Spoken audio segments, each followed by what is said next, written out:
Hello and welcome to the Family Support Pilot webinar for agency coordinators. This webinar is being recorded today. We will go through the presentation, and at the end of the webinar we will stop the recording and take questions. Good morning, this is Nicole Lohr, and we also have on the line Carrie Beamer, and let's go ahead and start our presentation. So first off, we have the agenda. So we're going to have an overview of executive function. Then we're going to talk about supporting executive function skills in adults and go over a few case studies. Then we'll have a quick discussion of the afternoon webinar that will take place, and then we'll dive into some financial resources to help support that. And at the end, we will have some questions. Okay, Carrie, are you ready to go? I am. So, hello everybody. I'm Carrie Beamer. I am a pre-K specialist here at ECAP and at Dell. And some of you might know me from trainings around families moving forward.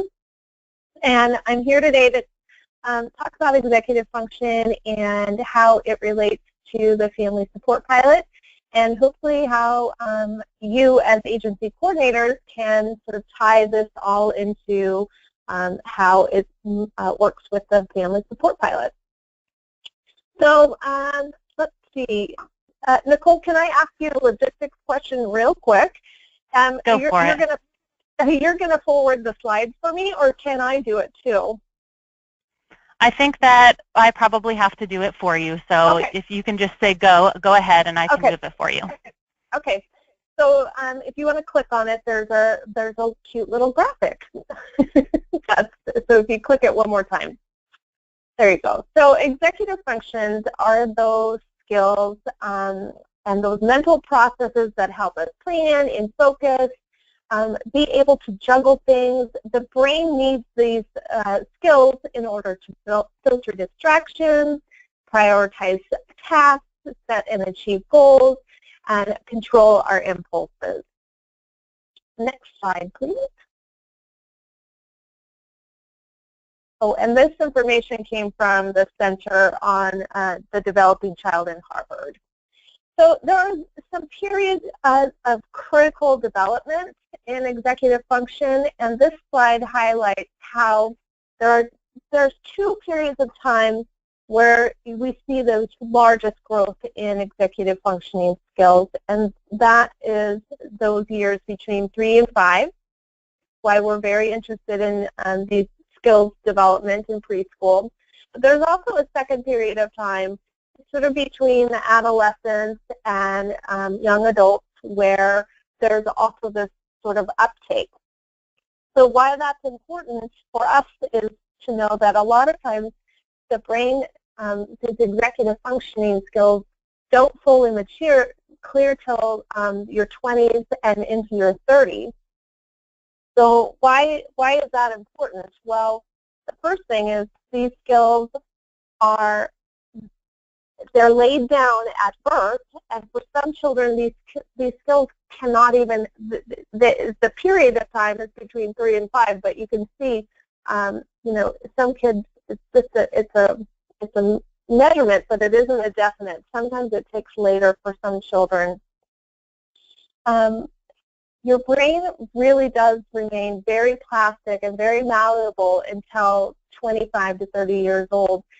And the reason I really want to highlight this for us is when we're thinking about the families that we're working with in ECAP, there's no way to get an average age. We tried, it's voluntary to tell what your age is at intake, but what we do know is one of the risk factors for priority points is children born if their parent was under 18. And last year we had 532 kids who got those priority points, and so far this year we have 428 who have a parent who's under the age of 18.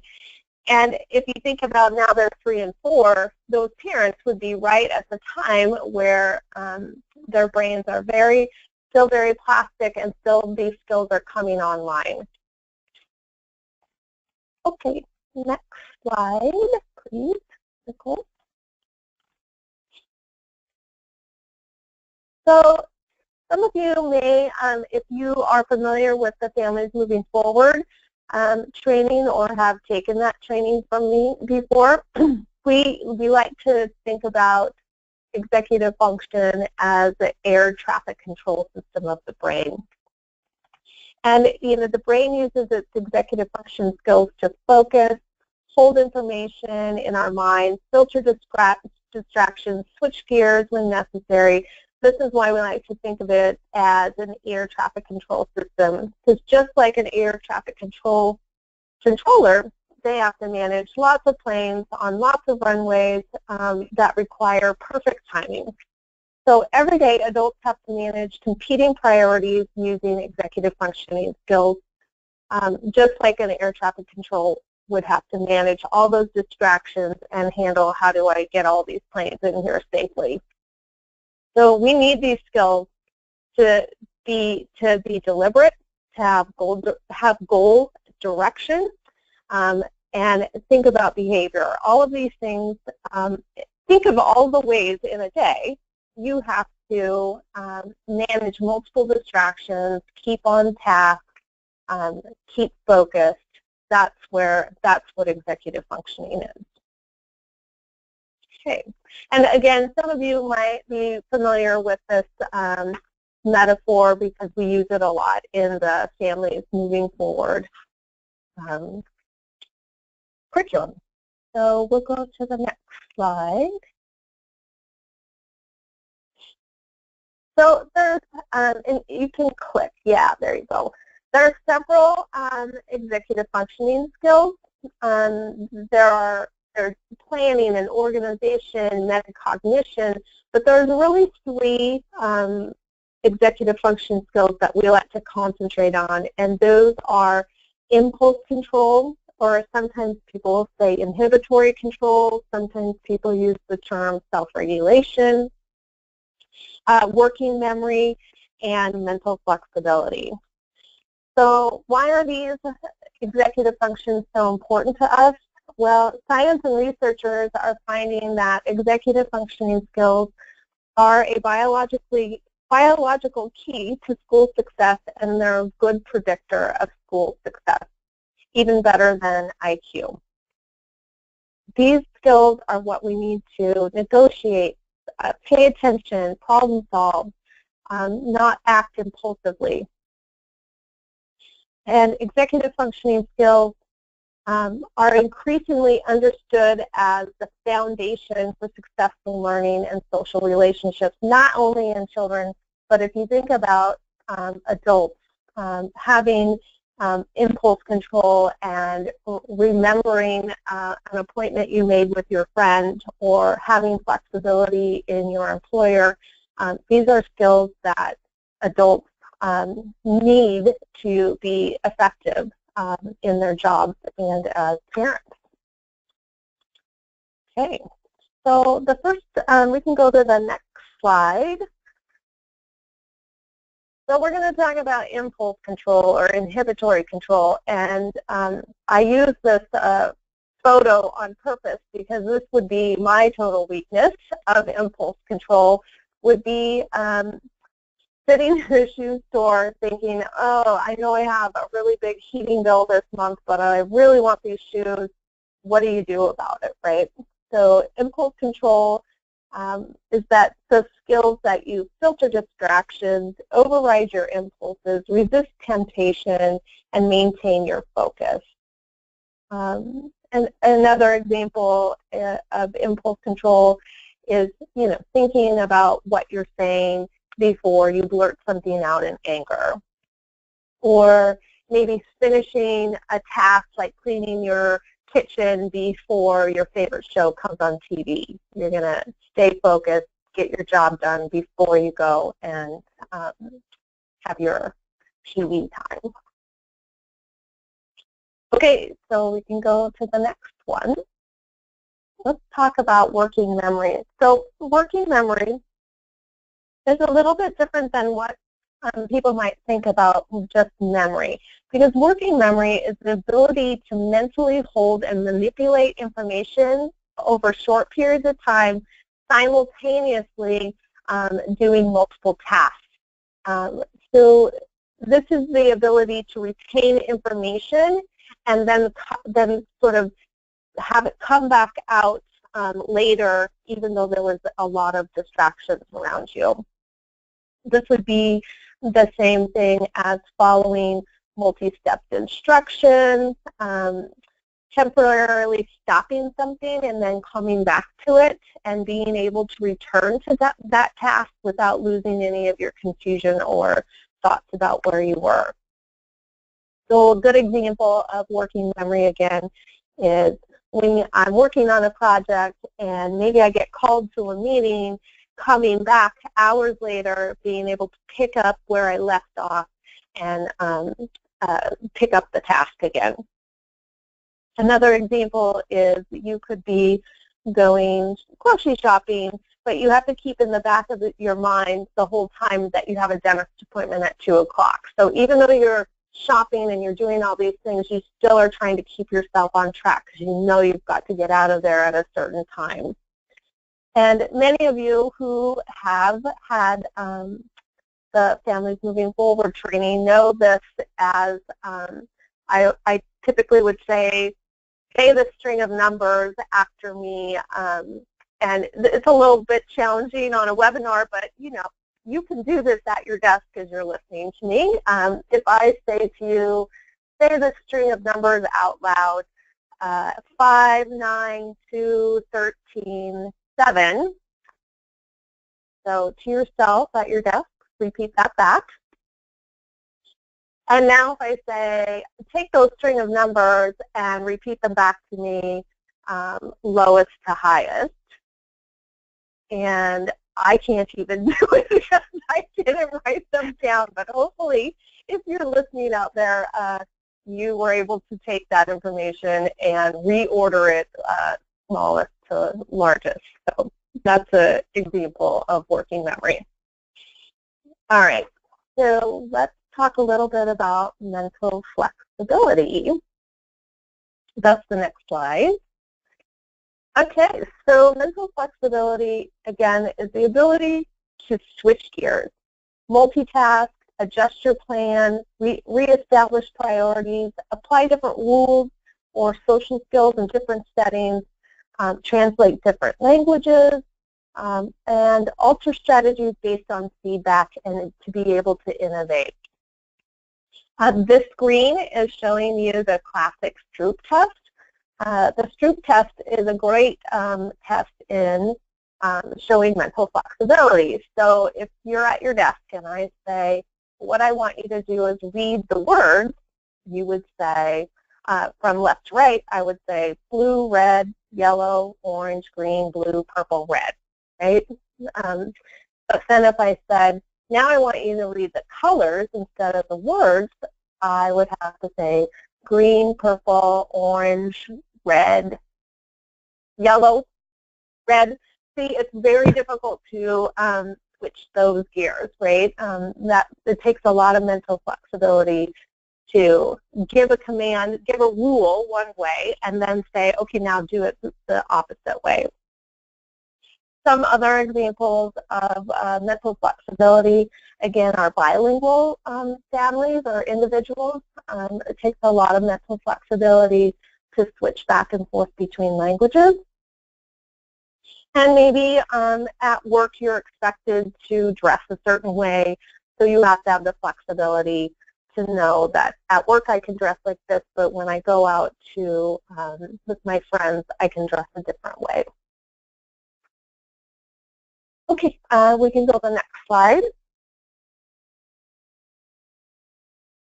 So let's talk about how executive functioning skills and poverty are kind of this whole pilot and how we can weave this into poverty. So moving out of poverty is no longer a short process of following a simple roadmap to a good job. It's become lengthy, complex navigational challenge requiring individuals to rely on a strong executive functioning skills like impulse control, working memory, and mental flexibility. in order to effectively manage life's competing demands and optimize their decisions for many years. So when we think about experiences of social bias, persistent poverty, and trauma can directly undermine the development of these skills that are most needed for success. So this kind of toxic stress, and we talk a little bit about toxic stress in families moving forward, so this might be a familiar concept to some of you. But this persistent toxic stress can actually disrupt the brain's development and increase individuals' risk of disease and cognitive impairment. So, but the good news is that area that's affected by these adverse experiences or social bias or that persistent poverty and trauma still remains very plastic well into adulthood. And what we know now is that through proper coaching, you can actually strengthen and improve those executive functioning skills. So this is at the foundation of the Empath Project and the Family Support Pilot. And the reason behind this coaching model is because we know we can actually coach and help people develop these skills well into their 30s. So, okay, let's go to the next slide. So let's talk about some challenging behaviors. So many times, challenging behavior in the classroom is actually a result of executive functioning weakness. And it's the same for many adults suffer from the same weakness. So if you had a child in a classroom acting impulsively, they can't remember the rules to the game, they don't easily transition from one activity to another, these challenging behaviors may seem deliberate. But when you look at those challenging behaviors with an executive functioning lens, we can see that this might actually be a weakness in their development of those skills. So as a classroom teacher, you might begin to think about what kinds of support or scaffolding do I need to put into place for this child to be successful in my classroom? And you would do that through observations and assessments. And you would start to individualize for that child in your classroom. And this is exactly the same model of coaching that we want for our family support workers. And as agency coordinators, it's your job to help family support staff stay connected in what might, family support staff connect what might actually seem like a challenging behavior with a family or individual you're working with, but it might actually be a weakness in executive functioning skills. For example, being late to appointments, resisting setting goals, not being able to prioritize things. These might be weaknesses in impulse control or working memory. And so now the next thing that we're going to kind of guide you through is to look at some specific examples of what scaffolding and what coaching you can do for families who might be exhibiting some of these executive functioning weaknesses.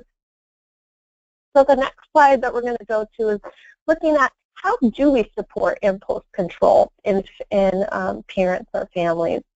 So one of the ways you can do that is start by structuring interactions to minimize the distraction. So if you're home visiting, and you know or you feel that parents might have an impulse control problem, thinking about what can I do to minimize the distractions in the room. Can I ask to have the TV off? Maybe it's better if I met this parent at a quiet coffee shop somewhere where we can sit in a booth and talk about things together. You can click the next one, Nicole. The next one is, in your initial stages of work and when you went through your original training with the folks from Empath, they really focused on this, that you need to develop those short-term goals and reinforce them quickly. So even though they might have a a long-term goal, whatever those short little bursts of things that you can accomplish to get there, make sure you're reinforcing them with those families so that they can see that success pretty quickly. And the next one is talk about the differences between thoughts and actions with families. So having conversations that that you cannot, sometimes we can't control how we feel about something, but we absolutely can control our actions around things. And, you know, giving permission to feel a certain way, but also having a conversation about how we act is important as well. And for all of you out there, you should know that I'm taking this information from a worksheet or a handout from Empath. It's called Tips for Engaging in Conversations Using an Executive Function Framework that we're going to make sure we put up on Basecamp so you guys can have all of this information to take back to your staff too. All right, let's talk about working memory. So how can you support this with families? The first thing is, you know, deliver the information in multiple methods. So if you're working with a family and you're wanting to set goals and maybe you're seeing some resistance or they can't really remember what they said last time, maybe you need to think about how can I do this in multiple ways. Instead of writing out the goals, maybe I need to create a vision board for this person. They really need to see where they're going and interact with this visually more than just a written piece of paper. Maybe it's sending a note home frequently, just giving them a little nudge. How's it going? Remember you were going to check into Bellevue College last week? How did that go? So that they're hearing the message in multiple methods. And the next one is about repetition. Folks that have a working memory issue, and I will just put myself in that category right now. I need to remind myself and repeat things and actually say them out loud so I can remember them. And so some families really need those reminders, really need those reminder calls about appointments or events that may be happening at the school. Just remind, repeat, recall. So the next one is revisit those goal action plans frequently. If you are having an issue with working memory, you might need to be reminded exactly where I'm at along this process of getting to my long-term goals. And lastly, enhance organization by selecting an appropriate tool. So some people need to put appointments in their phones with alarms and reminders, set them at every 15, 10, and 5 minutes. Some people like to have visual things to look at and are post-it people that can put notes up. So trying to find out or have a conversation with the families that you're working with about what tools do they need or feel work best for them to help them remind them about appointments, about meetings, or about setting up goals for the next 2 weeks, kind of helping them figure out what works for them. Okay, let's talk a little bit about mental flexibility. So again, this mental flexibility is the ability to sort of change your roles and change your priorities. So the first thing we want to do is explore a range of options without imposing a particular option. So I always think about this in the sense of, say somebody is really stuck. They're really stuck and they can only, you know, you're meeting with a family and they're saying, well, I just can't set any goals right now. I can't, I really can't, and they just are very resistant, keep telling you no. this is when we can offer some coaching and think, well, let's talk about some options, right? Like, what if you did this, or what if you did that? What if you did nothing right now? What would happen? Giving them sort of this big picture idea without telling them what to do, because the minute that you say, well, I think the goal that you probably should work on is going back to school, that's where the resistance is coming in, right? They're gonna feel like you're imposing something on them instead of giving them a wide range of their options. The other thing that we want to do is offer examples. Excuse me. I was afraid this was going to happen today.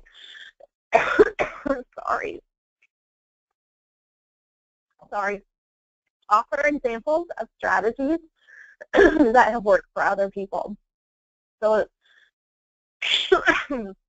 I'm sorry out there. I know when they edit this, they will be able to edit out my coughing. I've had a cold for the weekend, so I do really apologize. So I have my water right here, so I'm hoping that it will help with that. Okay, sorry. Okay, so sorry. You know, a lot of times when I have worked with families, one of the things that I thought was pretty successful is being able to say, well, I did work with one family who tried it this way, or I did work with a family who tried it this way.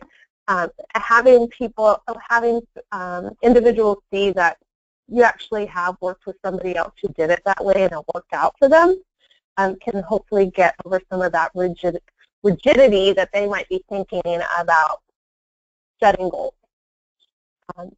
The next one is reflect on past experiences to plan for the future. So having them have the ability to go back and think about what happened to them in the past and what that is doing for their future right now. And I really like this last one about framing failure as a learning experience. I think we all have had examples in our life that things didn't maybe go exactly as we had planned, but we really learned from it. And hopefully having them see that not everything goes perfectly, but we can definitely learn from those experiences. Sorry. Okay, so we're going on for a case study. And I am just going to mute myself just for 1 second. Let me see here. Let me try and do this. Hold on. I'll be right back. Hold on. Oh, much better. Okay, so on your screen, you're going to see this is Tracy. And Tracy is the mother of her 5-year-old who just turned 5, who is attending your ECAP. We met with Tracy at the beginning of the school year to do enrollment paperwork, and you talked to her a little bit about the Family Support Pilot and how you're going to be contacting her soon about setting goals and talking to her about the bridge. She's canceled on you twice. She did call once. There was another time that you went to her house to meet her and she wasn't home. You have seen her in the classroom several times with her son, and she's always very, very happy to see you. I'm very happy to meet with you. And keeps saying, yes, let's reschedule. So using this executive function framework, what kind of coaching or support do you think you could offer her to be successful? So I think what we're going to do is we're going to try and unmute you guys. It looks like there's several of you out there. I'm trying to think of maybe the best way is you can either in the questions maybe say I have a comment, and then we can call on you. What do you think, Nicole? What's the best way? It's hard on a webinar, but I would really like to hear some of your guys' thoughts on now that we kind of looked at executive function, seeing this scenario with that lens. Yeah, I think if anybody has a comment, we can pick it up from the question box and then unmute that specific person. So we'll just wait for a moment. Yeah, don't be shy. I know you guys are out there going, oh, it's Monday morning. Don't really have a comment. But I know you have a lot of experience working with families, so don't be shy. Okay, Carrie, I'm not seeing anybody coming in with a question. Okay, one thing I want to point out is she did remember to call once. So I would really be thinking, well, sometimes she remembers to call, sometimes she doesn't. Is this an impulse problem? Like, oh shoot, I had this meeting, but now this other thing is taking priority. Is it mental flexibility? What could I do to put into place some of these things to help her stay true to her appointments? Because it isn't as if she seems like she's being resistant. She really does want to meet with you, but there's this barrier happening that either she can't remember or another priority is happening. So when you see those sort of scenarios unfolding with families that you're working with, I think it's really important to remember, just like we would do in a classroom, what can I do for this family to help scaffold this for them and make them successful at meeting with us and setting up our goals. So I have another case study. You can go to the next slide.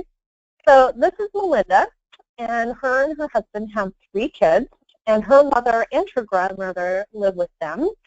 Melinda is not currently working to help care for her elderly mother and grandmother. And you meet with Melinda, and she set some goals to start working again. You set up a meeting in their home to set goals and create an action plan, but Melinda is very distracted, and her mother keeps joining in on the conversation, which causes Melinda to start an argument with her mother, yelling loudly at her how she is always trying to control her life decisions. So if you are in this situation, using that executive functioning framework, what kind of coaching or support could you offer Melinda to be successful? And again, we'll throw it out to you guys, and we'll unmute you if you have a comment about that. You guys are being really shy today. It's easy to be shy on a webinar, so. Yeah, we can't call on somebody that's sitting in front of us, right, Carrie? I know. This is really tough for me. I'm so used to teaching or working with people live that I can look them in the eye and say, no, you can answer this. Well, some of the things I might think about in this situation is how is minimizing the distractions in the house. Maybe it's not the best location to be meeting with her if you know there's multiple people in the home that are interrupting, who you might want to try and minimize that distraction if there's an impulse problem there. And the other thing that I would probably do is talk to Melinda about being able to take a breath and to breathe and to pause and think about her actions, yelling and that sort of thing. So taking 3 deep breaths before I respond. So that's the end of my little piece on how we're thinking about coaching around these executive functioning skills. Hey, Carrie, this is Nicole. Yeah. So I'm just going to pop in here real quickly, and then if I'm stepping on your toes, let me know. But I'm going to pop in here real quickly and just say that we do have some follow-up questions that we'd like to ask you as agency coordinators about how you can support your staff in recognizing executive functioning skills and coaching to them. But I think we're going to move that to the end of the presentation so we can stop the recording and unmute everybody, and then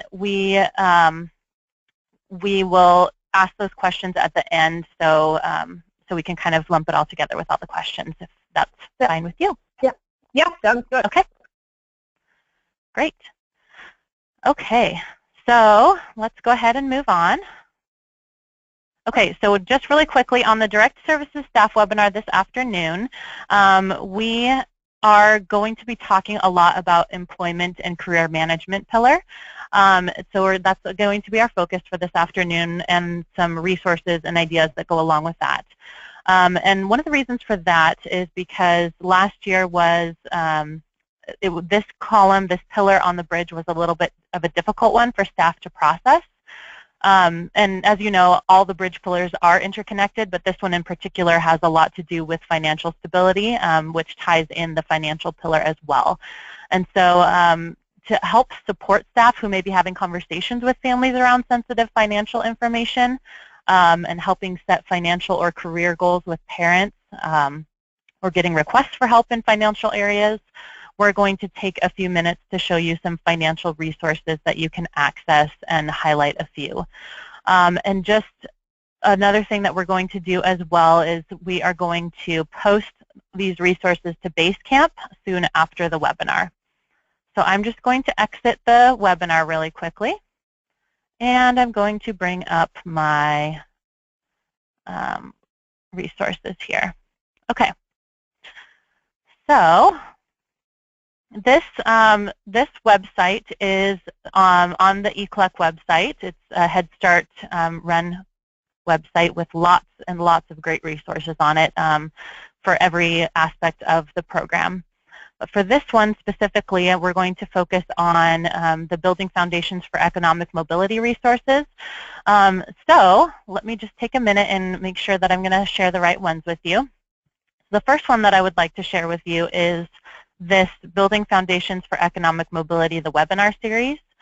So this series took place during the last school year, I believe, and they're a series of webinars that talk about these kind of difficult financial and economic topics that we have. So we have an overview, and then there's Building Foundations to Increase Family Financial Security, Building Foundations for Parent Employment, Education, and Career, and then they have a virtual resource fair about that. They also had a webinar on engaging families in sensitive financial conversations. That one I definitely think would be of good use to any staff that are having some discomfort with talking about these financial conversations with families. Using money management curricula to enhance family financial skills. In a few minutes, we will also show you some money management or financial curricula that's out there that's free that you can use if parents are interested in learning more about financial skills.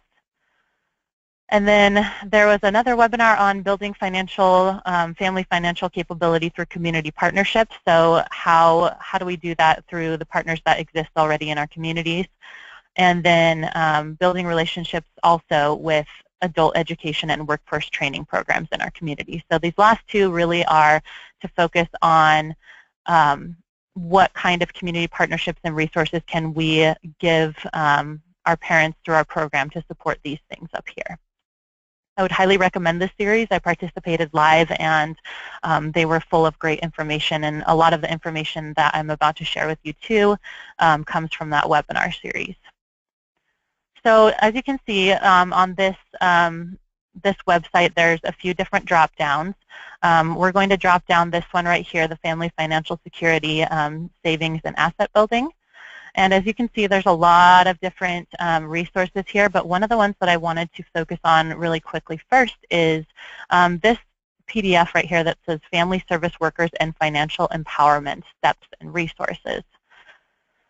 So as you can see, I've just pulled that up a little bit, and let me see if I can zoom in a little bit here. Okay, there we go. That looks a little bit better. So this handout really talks about Head Start and how to support Head Start and early Head Start families that are struggling to make ends meet, and what that means for family support staff. And we can definitely use this, although you know, some of you have Head Start as well as ECAP, but it's very comparable to being able to be used with ECAP. So here's the overview, where the first thing that it recommends doing is assessing your staff's training needs and level of comfort, talking with parents about financial topics, and then training staff on key financial topics and community resources. This is definitely a big one to try to focus on if your staff is having difficulty having these conversations with families, is to train them on the key financial topics that that parents are talking about or asking questions about, and then community resources related to those. And not only would it be beneficial maybe for the staff members themselves, but also for families. So equip staff with tools and materials that can help guide their conversations with parents, and then also provide skills-based training and coaching strategies. So asking the right questions, setting goals with parents, and supporting parents in working towards their goals.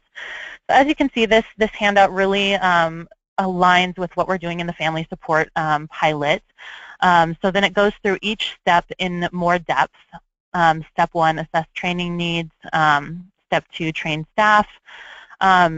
This one really is key for me, providing financial training and resources for family service workers, home visitors, and other key staff. The first sentence is really what we experienced last year about oftentimes staff are only 1 or 2 financial steps away from the families that they serve and may share some of the same challenges, and that if they don't feel confident about their own financial situation, they may not be comfortable talking to parents about theirs. So this really talks about how to increase staff comfort in sharing financial information and resources with parents, and what to do to help that, and that includes offering training to staff prior to trainings for parents. So that's just this is a great handout on how we can be supporting family service workers and talking about financial topics with families. Okay, so again, I will post that on Basecamp after we're done here. And let's see, the next one, this one's, let's see, Household Financial Security Framework. Okay, this is going to take us out of this website, so we'll go there. So this is the Household Financial Security Framework. It has a video to go along with it right here that I won't play now because I don't think that you guys could hear it adequately. But I encourage you to go and to watch this video. And so really the main point here is that in order to help families move up the economic ladder, we need a clear understanding of the many factors that contribute to building up or eroding the financial security of households, and how those factors are related to each other. So that will be played out in this video that you can watch. I'll also post the link to this on Basecamp. So really quickly, I'm going to pull up the Household Financial Security Framework. Actually, I want the more visual one here. It's coming. Okay, so this is what this organization, CFED, is talking about when they talk about the financial security framework, and they'll go into more detail in the video as well. But we want folks to be able to learn about basic math and literacy skills. We want them to be able to earn income and public benefits, which moves them on to saving for emergencies and the future, and then owning assets that generate more wealth and income. So that's a general overview of what they say their framework is, and you can definitely watch the video to learn more about that. Okay, really quickly, we're going to pop over to the next one, your money, your goals for social services. So this is the last one on the list here. Okay, So Your Money, Your Goals is a toolkit to help frontline staff and volunteers. So for our frontline staff would obviously be the family support workers, to help consumers make spending decisions that can help them reach their goals, order and fix credit reports, avoid tricks and traps as they choose financial products, just a whole bunch of different things, keeping a track of their income and bills. So we're going to select the social service toolkit for Your Money, Your Goals here. And you can see that there are resources here that we can, there's the Train the Trainer videos, there's an implementation guide, we can order a full copy of this. So I don't want to spend too much time talking about this, but I just also want to let you guys know that these are specific. You can see that there's a PowerPoint that goes along with this too. This is a very specific, in-depth training for social services workers or workers in our program to be able to help families with this piece. So I definitely encourage you to go to the Consumer Financial Protection Bureau website and to go through this PowerPoint that you see here under social services and explore this a little bit. Okay. Let's go back to the Economic Mobility Foundations. So another one of these drop-downs that I'd like to share with you is this top one, this Earned Income Tax Credit and other refundable tax credits. So you can see that I've clicked on a couple of resources here. And the first one that I want to click on here is the Guide to Everything, an Earned Income Tax Credit for Individuals Online. So we know that a lot of tax information can be overwhelming for families, or they don't know what some of these things mean. What is EITC? Are you eligible? So this is just a nice resource for that. It also talks about taxpayer assistance centers, taxpayer rights, and what are your responsibilities and benefits. So again, lots of really great resources under all four of these drop-downs here. And then if we go down to the Education, Scholarships, and Careers drop-down, you can see all of the resources here that relate to, obviously, education, scholarships, and careers. I'm going to show you guys just a couple more things, and then we're going to pause the recording and take some questions and ask you some questions. So one of the things that I'm also going to share with you is these are some learning resources that are Sesame Street based. You know how kids love to have characters, and Elmo's a great resource for kids, making it exciting. But we have this kit here that is called For Me, For You, For Later: First Steps to Spending, Sharing, and Savings. So this is for kids, obviously, but we can also use this with families to encourage their kids while they are also working on their spending or saving goals. So there are also some other toolkits that look pretty interesting here, but this one specifically is about teaching kids about spending and saving. Another one that I would like to share with you as well is this is from the Federal Deposit Insurance Corporation about Money Smart for Adults. So this one really is broken down into 11 different training modules down here. So you can see there's one on an introduction to bank services. There's one on borrowing. There's one on how to keep track of your money and how to save, as it says, pay yourself first. And then how to recover financially and rebuild your credit after a financial setback. This one, it sounds like this one would be really helpful because a lot of our families are struggling financially.